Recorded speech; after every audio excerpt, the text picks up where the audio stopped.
Sir నమస్కారం sir. నమస్తే అండి. సార్ 'ప్రకాష్ రాజ్' గారు ఆయన ఏదో ఒకటి తీసుకొని 'పవన్ కళ్యాణ్' గారి పైన విమర్శలు చేయడం అనేది గత కొంతకాలం నుంచి కూడా చూస్తున్నాం. అంటే ఒక మాటల యుద్ధం వీళ్ళిద్దరి మధ్య కూడా జరుగుతూ వస్తుంది. ఇప్పుడు 'ప్రకాష్ రాజ్' గారు 'హరిహర వీరమల్లు' పైన కూడా కొన్ని కామెంట్స్ చేశారు. అంటే 'పవన్ కళ్యాణ్' గారు తన పొలిటికల్ ఐడియాలజీని చెప్పడానికి సినిమాని వాడుకున్నారు. అందుకే ఆ సినిమాలో ఐడియాలజీని ఇరికించారు. ఒక డైరెక్టర్ ఒక కథ చెప్తారు. అందులో మనం యాక్ట్ చేయాలి. మనం యాక్టర్‌గా మనది మన బాధ్యత. అంతేగాని మన ఐడియాలజీ అందులోని దూర్చి చెప్పడం అనేది ఎంతవరకు కరెక్ట్ అంటూ ఆయన క్వెషన్ చేయడం కూడా చూస్తున్నాం సార్. మరి ఆయన క్వెషన్ చేశారు కాబట్టి ఇది కరెక్టేనా? కాదా? అన్న ఒక చర్చ జరుగుతుంది. మీరేం చెప్తారు సార్ దీనికి? అంటే పవన్ కళ్యాణ్ ఐడియాలజీ పట్ల మనకు భేదాభిప్రాయాలు ఉండొచ్చు. ఓకే. ఆయన ఆ సినిమాలో వ్యక్తం చేసినటువంటి అభిప్రాయాల మీద సమీక్ష చేసి దాని మీద దాడి చేయొచ్చు, తప్పులేదు. హ్మ్. ఎవరైనా సరే ఏ కళారూపమైనా, అది కవిత అయినా, కథ అయినా, నవలైనా, సినిమా అయినా, కనీసం ఒక పోర్ట్రేట్ అంటే ఒక కుంచెతో వేసేటువంటి బొమ్మైనా ఎవరైతే దాన్ని క్రియేట్ చేస్తున్నారో వాళ్ళ తాలూకా ఐడియాలజీ చెప్పడం కోసమే అది ఉంటుంది. రామాయణం ఒక ఐడియాలజీని ప్రమోట్ చేస్తూ రాసినటువంటి పుస్తకం అనుకుంటే హ్మ్. ప్రతిదానికి ఒక మోటో ఉంటుంది. వాళ్ళు ప్రపంచాన్ని ఎలా అర్థం చేసుకున్నారో దాన్ని చెప్పే ప్రయత్నమే జరుగుతుంది ప్రతి కళారూపంలో. ఓకే. అది ఐడియాలజీ చెప్పడం కోసమే సినిమాలు తీస్తారు. అసలు హ్మ్. ఐడియాలజీ నవలలు కూడా అందుకే రాస్తారు. కొంతమంది పాపులర్ ఐడియాలజీని తమ రచనల్లో ప్రొజెక్ట్ చేయటం ద్వారా వాళ్ళు దాన్ని ఎక్కువ మందికి రీచ్ చేయగలము అనే ఉద్దేశంతో వాళ్ళ అభిప్రాయాలు దాచిపెట్టుకుని ప్రపంచ అభిప్రాయాలు తమ అభిప్రాయాలుగా రాసే ప్రయత్నం చేస్తారు.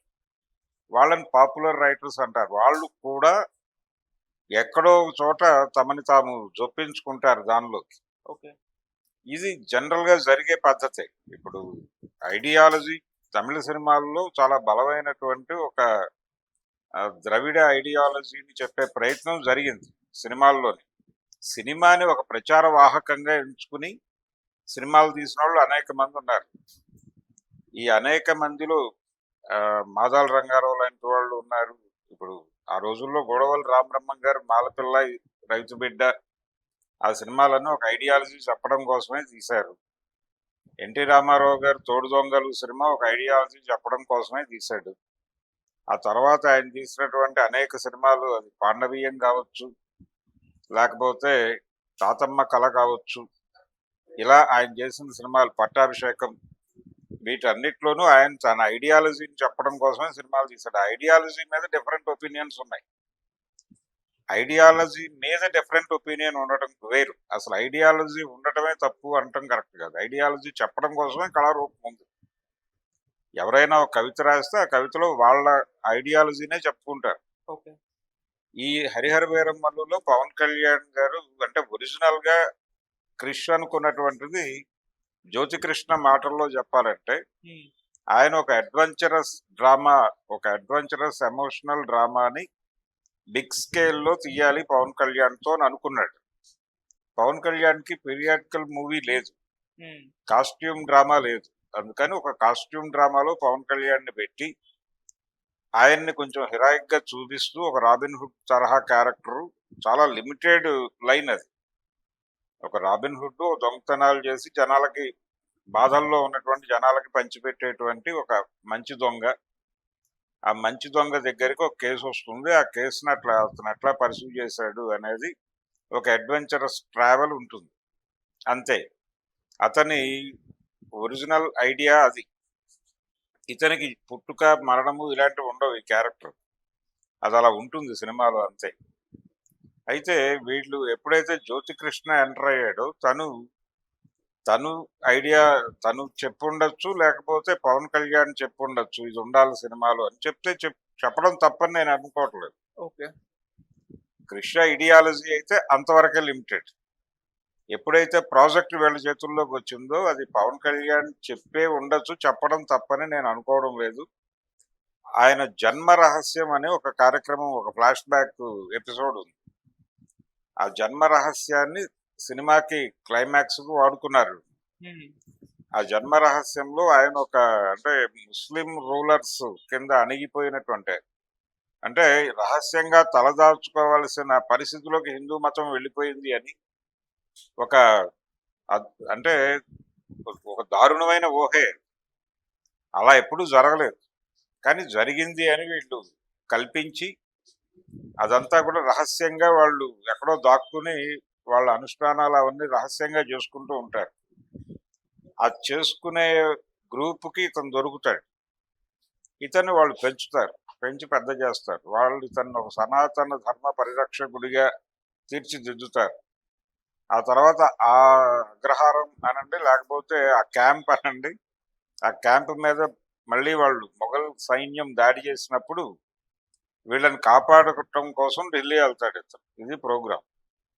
దీన్ని అంటే యాక్చువల్‌గా కోహినూరు డైమండ్‌ని తీసుకురావడం అనే ఆపరేషన్ పక్కకెళ్ళిపోయి, హ్మ్. ఇది మేజర్ లైన్‌లోకి వచ్చేసింది. ఓకే. అది టెక్నికల్‌గా ఆడియన్స్‌ని డీవియేట్ చేసింది. మేబీ అది సెకండ్ పార్ట్‌లో కంటిన్యూ చేస్తారేమో. హ్మ్. చూడాలి. అసలు పార్ట్ 2 ఉంటుందా? ఉండదా? అనే చర్చ పక్కన పెడితే ఈ సినిమాలో అది వదిలేశారు. అది వదిలిపెట్టేసి అసలు ఒరిజినల్‌గా నేను దీనికోసం రాలేదని కూడా చెప్తాడతను. నా ప్రోగ్రామ్ ఢిల్లీ వెళ్లి వాళ్ళని కాపాడుకోవటం తప్ప ఇది కాదు. నేను ఆ జర్నీ కోసం దీనిలో ఇన్వాల్వ్ అయ్యాను అని చెప్పి క్రిష్ సెంట్రల్ ఐడియా దొంగ అనేటువంటి ఐడియాని కూడా బ్రేక్ చేశారు. అలా రకరకాలుగా సినిమా కథ నడిచింది. దానిలో ఆయన అనుకున్నట్టుగా ముస్లిం రూలర్స్ ఈ దేశంలో హిందూ మతాన్ని పూర్తి స్థాయిలో నాశనం చేయడానికి శతవిధాలా ప్రయత్నం చేశారు. హిందువుగా బతకాలంటే పన్నులు వసూలు చేశారు. వాళ్ళని తొక్కారు. ఆ తొక్కడంతో వాళ్ళందరూ రహస్యంగా ఎక్కడెక్కడో తలదాచుకుని వాళ్ళ మతాన్ని చాలా జాగ్రత్తగా పాతాళంలో కాపాడే ప్రయత్నం చేశారని నెరేట్ చేయదలుచుకున్నాడు ఆయన. అది ఒక భావజాలం. హిందూ మతం ప్రమాదంలో ఉంది అని ఒక జనరల్ ఐడియాలజీని భారతీయ జనతా పార్టీ ప్రచారం చేసింది. ఆ ప్రచారం చేసిన భావజాలాన్ని ఆ సినిమాలో చెప్పాలని అనుకున్నాడు ఆయన. హ్మ్. అయితే భారతీయ జనతా పార్టీ ఈ మధ్య ఒక చిన్న యూటర్న్ తీసుకుంది ఇదే విషయానికి సంబంధించి. వాళ్ళు ఇప్పుడు హిందూ మతం ప్రమాదంలో ఉంది అని అనటం లేదు. హిందూ మతం సేఫ్ గానే ఉంది మా చేతుల్లో. అయితే ఇతర మతస్థుల్ని కూడా తమ శరణు చొచ్చే పరిస్థితి కల్పిస్తున్నారు. సరెండర్ చేసుకుంటున్నారు. సరెండర్ పాలసీ నడుస్తోంది. ఇది భారతీయత అనే పేరుతో జరుగుతోంది. హ్మ్.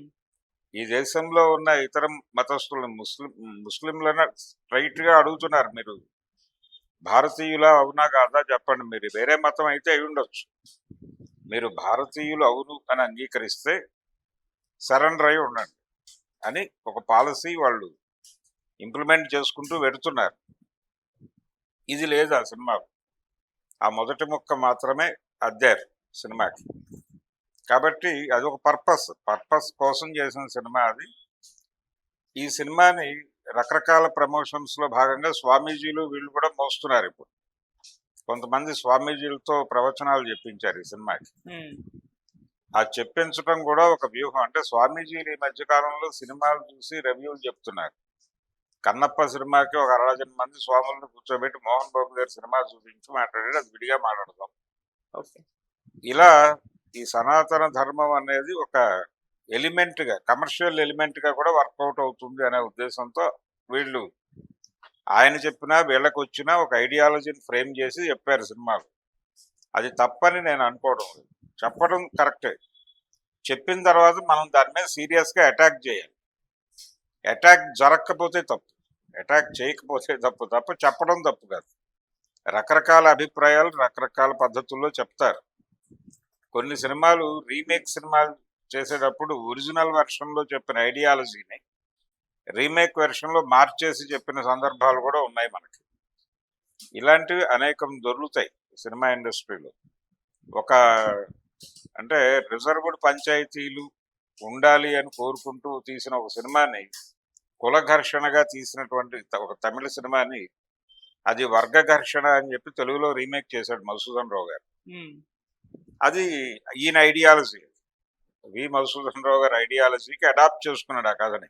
ఓకే. అడాప్ట్ చేసుకుని అది ఒకే కులంలో పేద ధనికుల మధ్య జరిగిన గొడవగా మార్చాడు. హ్మ్. అది ఒరిజినల్ వెర్షన్ లోనేమో ఒక దళితుడికి అగ్రకులం వాడికి పడినటువంటి గొడవ. ఇలా ఎవరి ఐడియాలజీ ప్రకారం వాళ్ళు సినిమాలు తీస్తారు. రామారావు గారు ద్రవిడ ఆలోచన విధానాన్ని ఆయన ఎక్కడా దాచిపెట్టుకునే ప్రయత్నం చేయలేదు. ఆయన దానవేర సూరకర్ణలోను ఆ తర్వాత వచ్చిన పట్టాభిషేకంలోనూ ఆయన కొండవీటి వెంకట కవి గారితో ట్రావెల్ అంతా అదే. ఆయనతో రాయించుకున్న అన్ని సినిమాల్లోనూ ఈ ధోరణి కనిపిస్తుంది. ఆయన హేతువాది. హేతువాద రచయితను పట్టుకొచ్చి పౌరాణిక సినిమాలకి కథలు రాయించుకున్నాడు ఆయన. డైలాగులు రాయించుకున్నాడు. ఓకే. కత్తి పద్మారావు అప్పుడు హేతువాద సంఘంలో ఉండేవాడు. ఆయనతో డైలాగులు రాయించుకున్నాడు తన సినిమాలకి. ఏమిటి అని విచిత్రంగా అనుకుంటారు కానీ అది చేశాడు ఆయన. ఆయన స్వతహాగా చార్వాక చదివేవాడు ఎన్టీ రామారావు. ఈ లక్షణాలు అవన్నీ కలిపి ఆయనతో ఆ రకమైనటువంటి సినిమాలు తీయించినాయి. అదే ఆయన ఐడియాలజీ. దాని మీద డిఫరెంట్ ఒపీనియన్ ఉంటే మాట్లాడొచ్చు ఎవరైనా. ఓకే. ఆయన కాంగ్రెస్ పార్టీని విమర్శిస్తూ సినిమాల్లో అనేక సన్నివేశాలు కల్పించాడు. తాతమ్మ కళ, యమ్మగోళ ఈ సినిమాలు. అవన్నీ ఆయన పొలిటికల్ ఐడియాలజీ నుంచి వచ్చిన ఇవే. ఉమ్. అప్పుడు ఆయన రాజకీయాల్లో లేడు. నిజానికి రాజకీయాల్లోకి వస్తాడనే ఊహ కూడా లేని టైంలో ఈ సినిమాలు తీశాడు. అందులో చాలా సీరియస్ గానే ఇందిరాగాంధీ మీద అటాక్ చేశాడు ఆయన. పాలసీస్ మీద అటాక్ చేశాడు. అదే సెన్సార్ ఇబ్బందులు ఎదుర్కొన్నాడు. సాయిబాబాకి వ్యతిరేకంగా సినిమా తీశాడు ఆయన. పుట్టపర్తి సాయిబాబాకి వ్యతిరేకంగా సెన్సార్ వాళ్ళతో ఘర్షణ పడ్డాడు. అలాగే కింది కులాలకు చెందిన యోగి, బ్రాహ్మణ వ్యతిరేక ఐడియాలజీలో భాగంగా కింది కులాల నుంచి వచ్చినటువంటి యోగిని, పోతులూరి వీరబ్రహ్మేంద్ర స్వామి చరిత్రను సినిమాగా తీశాడు ఆయన. ఓకే. ఆ తీయటం వెనకాల కూడా ఆయన యాంటీ బ్రాహ్మిన్ ఐడియాలజీతోనే అది పిక్ చేసుకున్నాడు ఆయన. ఉమ్. ఇదంతా ఆయన భావజాలం. ఆయన భావజాలం చెప్పడం కోసమే సినిమాలు తీశాడు. డబ్బుల కోసం బయట సినిమాల్లో నటించేవాడు. ఉమ్. సొంత సినిమాలు తన ఐడియాలజీ చెప్పుకోవడం కోసం తీసేవాడు. లేకపోతే ఆయనకు సొంత సినిమాలు తీయాల్సిన అవసరం ఏం లేదు. ఉమ్. కానీ అన్ని సినిమాలు తీయటం వెనకాల ఆయన ఐడియాలజీని చెప్పడం కోసమే చేశాడు. పవన్ కళ్యాణ్ ఎక్కడో జొప్పించాడు. ఆ జొప్పించడం తప్పు కదా. ఆయన ఏమిటో మనకు అర్థమైంది. అర్థమైన తర్వాత ఆయన భావజాలాన్ని చీల్చి చెండాడటం అనేది బాధ్యత. ఆ బాధ్యత నిర్వహించాడు ప్రకాష్ రాజ్. ఆ బాధ్యత నిర్వహించడం పట్ల నాకు అభ్యంతరం లేదు. అది కరెక్టే. ఓకే. ఆయన సీరియస్ అటాక్ చేశాడు. ఇంకా చేయాలి కూడా. ఉమ్. కానీ అసలు ఇది మాట్లాడటమే తప్పు అనుకోండి. సినిమా కానీ ఏ కళారూపమైనా భావజాలం చెప్పడం కోసమే చేస్తాడు ఎవడైనా. ఆ భావజాలం మీద నువ్వు దాడి చేయాలి తప్ప అసలు కళారూపంలో నీ ఐడియాలజీని ఎలా చెప్తావని క్వశ్చన్ చేయకూడదు. వాటి ద్వారానే వాళ్ళు వ్యక్తం అవుతారు. వాళ్ళు వ్యక్తం అయ్యాక మనం వాళ్ళ మీద దాడి చేయాలి. ఓకే. అందుకని పవన్ కళ్యాణ్ విషయంలో ఆయన కొంచెం ఎక్కువ ఆవేశానికి గురై ఇది కూడా ఒక ఇష్యూ అన్నట్టుగా మాట్లాడి సంయమనం కోల్పోయాడు. కానీ కొంచెం ఆగ్రహంలో ఉన్నాడు ఆయన. ఆ ఆగ్రహంలో ఉండి స్టేట్మెంట్లు ఇవ్వటం కన్నా కొంచెం ఆలోచించి ఇది ఏమిటి అదేమిటి అని కొంచెం బేరీజు వేసుకుని ఏం ఒక్కొక్కసారి మనం మాట్లాడే స్టేట్మెంట్ అవతల వాళ్ళకి ఉపయోగపడుతుంది. ఓకే. ఇప్పుడు ఇదే ఐడియాలజీని వాళ్ళు తీసుకుని అసలు ఐడియాలజీని మాట్లాడటం ఏంటి అనేస్తారు. ఓకే. ఆ పరిస్థితి మనం కల్పించకూడదు. ఉమ్. అందుకని ప్రకాష్ రాజ్ తనది కాని అభిప్రాయాన్ని ఆవేశంలో మాట్లాడేశాడు. అలా ఆవేశానికి గురి కాకుండా బయట మాట్లాడేటప్పుడు బాధ్యతాయుతంగా ఆలోచించి మాట్లాడాలి. ఓకే. అది ఆయన చేసిన మిస్టేక్ గానే చూస్తాను.